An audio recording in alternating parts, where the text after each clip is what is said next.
Hi!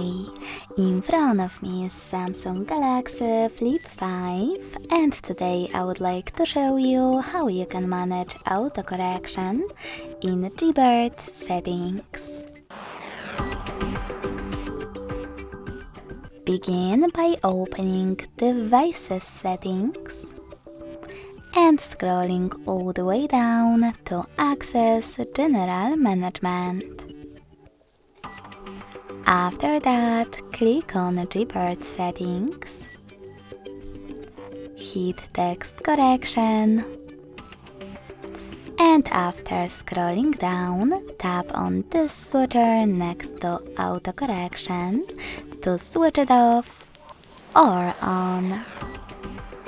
Thanks so much for watching. If you enjoyed this video, don't forget to leave a like, comment, and subscribe. Bye!